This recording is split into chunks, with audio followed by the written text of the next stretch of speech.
एक बार प्रतापी संत व्यास जी अपने शिष्यों को आश्रम में पढ़ा रहे थे। उनके बहुत से शिष्य थे। व्यास जी रोज अपने शिष्यों को नई नई बातें सिखाते और ध्यान ज्ञान की बातें भी समझाते। धीरे धीरे वक्त बीतता गया और सभी शिष्य अपनी विद्या में पूर्ण हो गए तो संत ने कहा, अब आप भी जाकर अपनी आगे की साधना कर सकते हैं और लोगों में अपने ज्ञान का प्रचार प्रसार कर सकते हो।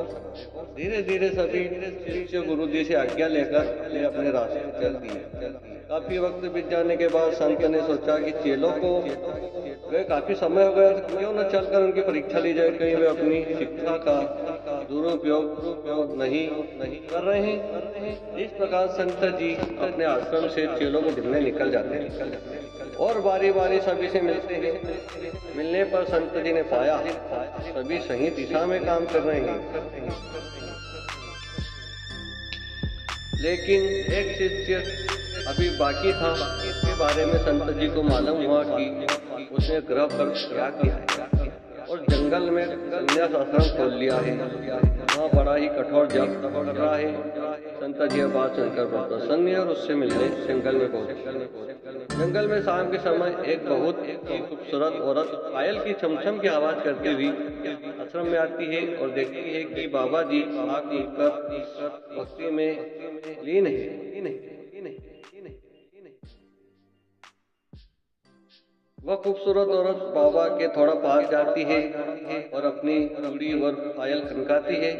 छमछम की आवाज से जब बाबा ने आँख खोली तो देखा सामने एक बहुत सी सुंदर स्त्री खड़ी। स्त्री हाथ जोड़कर, हे महाराज, मैं बड़ी परेशानी में हूँ। मैं अपने संग की सहेलियों के साथ मेला देखने आई थी। रास्ते में इतनी भयंकर आंधी और बरसात आई कि हम सब आपस में बिछड़ गई। न जाने कौन किधर चली गई और मैं भटकती हुई इस बियाबान जंगल में आ गई। अब तो अंधेरा भी होने लगा है। कृपा मुझे आज की रात इस कुटिया में बिताने दे तो आपकी बड़ी कृपा होगी गुरुवर। बाबा जी, अरे बावली, नहीं यहाँ बियाबान में धर्मशाला है। यहाँ बस मेरी कुटिया ही है। इसमें केवल संत फकीरों का आसन लगता है, जिसमें हम भजन करते हैं और माला फेरते हैं, अपने शरीर की साधना करते हैं। यहाँ औरत का काम नहीं, तो कहीं और जाकर अपना ठिकाना देखो। स्त्री, महाराज जी, अब तो धीरे धीरे रात भी हो गई है। मैं अकेली अपना नारी कहाँ जाऊंगी? मुझे रात रुकने दो। सुबह होते ही मैं अपने रास्ते चली जाऊंगी।